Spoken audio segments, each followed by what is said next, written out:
Fungsi manajemen strategik. Fungsi manajemen strategik secara umum adalah untuk menyusun, menerapkan, dan mengevaluasi keputusan dan tindakan yang digunakan untuk memformulasikan serta mengimplementasikan strategi yang memiliki daya saing yang tinggi yang sesuai dengan perusahaan maupun lingkungan untuk mencapai tujuan. Selanjutnya, fungsi manajemen secara umum. Menurut Michael MC Hug, fungsi manajemen yaitu ada 4. Yang pertama, perencanaan atau planning. Yang kedua, pengorganisasian atau organizing. Yang ketiga, pengimplementasian atau directing. Dan yang keempat, pengendalian dan pengawasan atau controlling. Yang pertama, perencanaan atau planning, yaitu proses yang menyangkut upaya yang dilakukan untuk mengantisipasi kecenderungan di masa yang akan datang, dan penentuan strategi dan taktik yang tepat untuk mewujudkan target dan tujuan organisasi. Yang kedua, pengorganisasian atau organizing, yaitu proses yang menyangkut bagaimana strategi dan teknik yang telah dirumuskan dalam perencanaan didesain dalam sebuah struktur organisasi yang tepat dan tangguh, sistem dan lingkungan organisasi yang kondusif, dan memastikan bahwa semua pihak dalam organisasi bisa kerja secara efektif dan efisien guna pencapaian tujuan organisasi.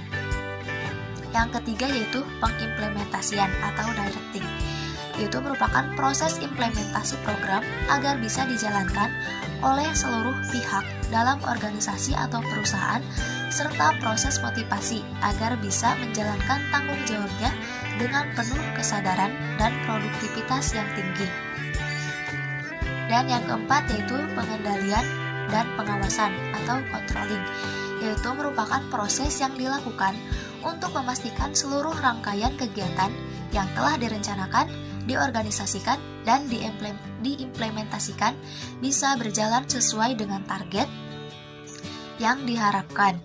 Sekalipun berbagai perubahan dapat terjadi dalam lingkungan dunia bisnis yang dihadapi. Secara garis besar, fungsi manajemen strategi itu sama dengan fungsi manajemen secara umumnya. Namun, ada beberapa hal yang mendetail tentang fungsi manajemen strategik, yaitu yang pertama, dinamis dan realistik.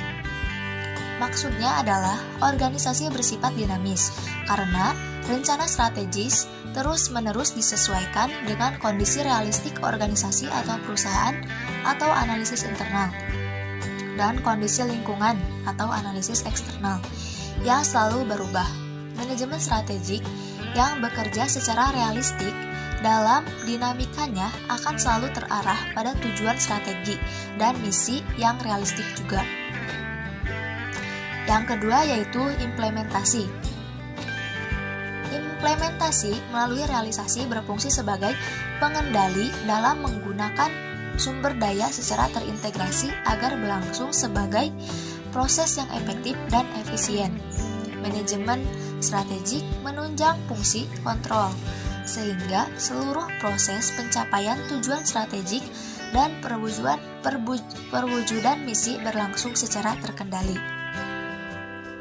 Yang ketiga, manajemen strategik sebagai acuan perumusan. Maksudnya, manajemen strategik diimplementasikan dengan memilih dan menetapkan strategi sebagai pendekatan yang logis, rasional, dan sistematis yang menjadi acuan perumusan dan pelaksanaan program kerja. Yang keempat yaitu manajemen strategik sebagai sarana komunikasi.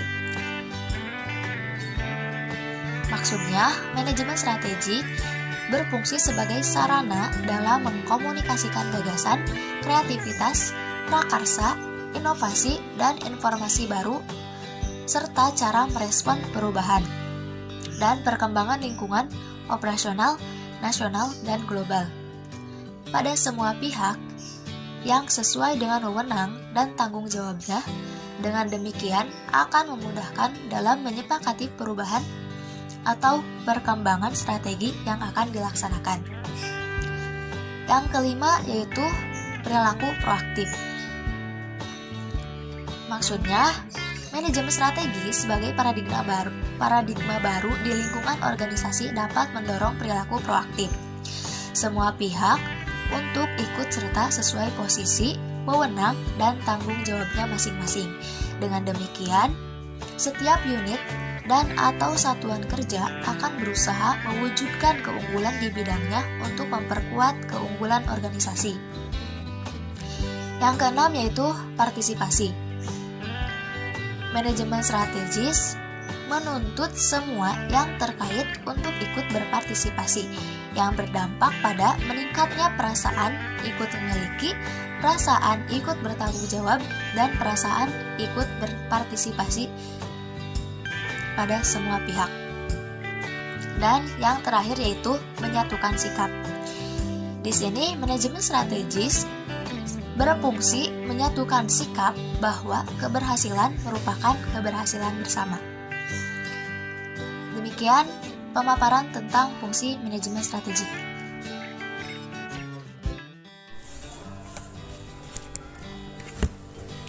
Selanjutnya, saya akan menjelaskan tujuan manajemen strategi. Di sini saya akan menjelaskan 4 poin tujuan manajemen strategi. Yang ke-1, manajemen strategi merupakan suatu proses pengambilan keputusan tindakan. Poin kedua, membantu memikirkan kepentingan berbagai pihak. Poin ketiga, mengantisipasi setiap perubahan kembali secara merata. Poin keempat, berhubungan dengan efisiensi dan efektivitas. Poin ke-1, manajemen strategi merupakan suatu proses pengambilan keputusan serta tindakan mengarah kepada pengembangan strategi yang efektif atau yang membantu perusahaan mencapai tujuan. Poin kedua, membantu memikirkan kepentingan berbagai pihak. Organisasi atau perusahaan harus mempertemukan kebutuhan sebagai pihak pemasok, karyawan, pemegang saham, pihak perbankan, dan masyarakat luas lainnya yang memegang peranan terhadap sukses atau gagalnya perusahaan. Poin ketiga, mengantisipasi setiap perubahan kembali secara merata. Seorang manajemen strategi dapat memungkinkan manajer puncak mengantisipasi perubahan dan menyiapkan pedoman dan pengendalian. Poin keempat, berhubungan dengan efisiensi dan efektivitas. Seorang manajemen tidak hanya berkonsentrasi terhadap kemampuan, kepentingan efisiensi, tetap wajib memiliki perhatian terhadap suatu secara lebih baik dan efektif. Sekian dari saya. Selanjutnya dijelaskan oleh Kang Yusuf.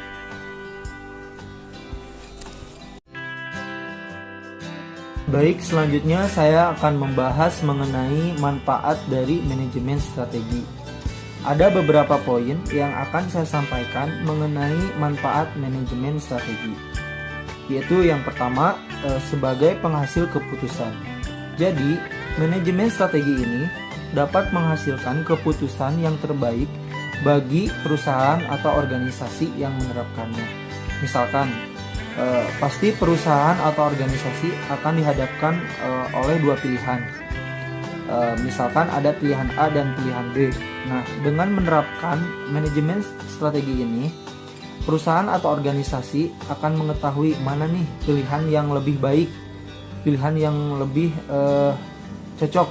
Misalkan pilihan A atau pilihan B, seperti itu. Selanjutnya yang kedua yaitu manfaatnya sebagai peningkatan kemampuan. Nah, kegiatan atau aktivitas merumuskan strategi ini akan membantu meningkatkan kemampuan organisasi atau perusahaan di dalam menghadapi berbagai tantangan. Nah, dengan menerapkan ke manajemen strategi ini, pasti organisasi atau perusahaan ini akan lebih siap dalam menghadapi tantangan-tantangan yang akan datang. Selanjutnya yang ketiga ini manfaatnya yaitu sebagai peningkatan motivasi, dapat meningkatkan motivasi.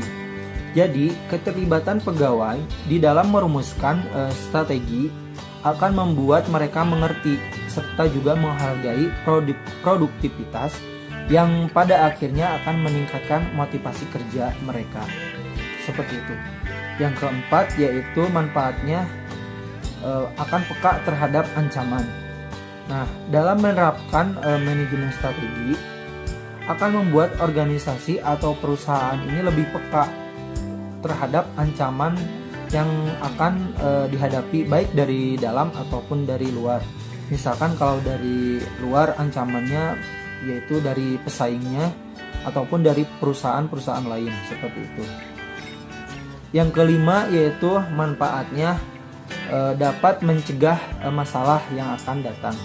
Nah, dengan menerapkan manajemen strategi ini akan membantu mencegah segala macam masalah yang berasal dari dalam maupun dari luar.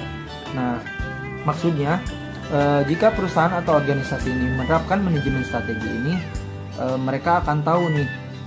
Jadi sehingga dapat dicegah dulu masalah yang akan mereka hadapi seperti itu. Yang keenam yaitu lebih efektif dan efisien. Jadi penerapan manajemen strategi ini akan membuat proses operasional organisasi ataupun perusahaan itu akan menjadi lebih efektif dan lebih efisien seperti itu. Yang ketujuh manfaatnya yaitu beradaptasi terhadap perubahan. Jadi manajemen strategi ini dapat membantu organisasi atau perusahaan untuk dapat beradaptasi terhadap suatu perubahan. Karena yang namanya zaman ini pasti akan terus berkembang dan terus maju. Begitupun dengan teknologinya seperti itu. Nah, dengan menerapkan manajemen strategi ini kita dapat beradaptasi dengan lingkungan, dengan zaman yang semakin maju dan berkembang seperti itu. Dan yang terakhir, yang ke-8, manfaat dari manajemen strategi ini yaitu profitable. Profitable itu artinya menguntungkan. Nah, pelaksanaan manajemen strategi ini juga dapat membuat organisasi atau perusahaan itu lebih profitable atau lebih menguntungkan ketimbang dengan organisasi yang tidak menerapkan manajemen strategi ini.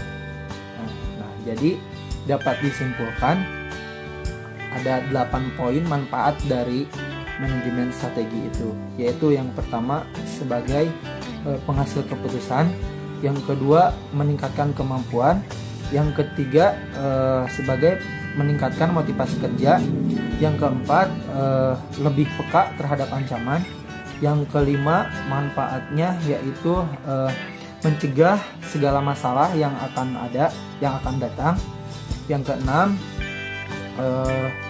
lebih efektif dan lebih efisien, yang ketujuh manfaatnya yaitu beradaptasi dengan perubahan, dan yang kedelapan yaitu profitable atau lebih menguntungkan.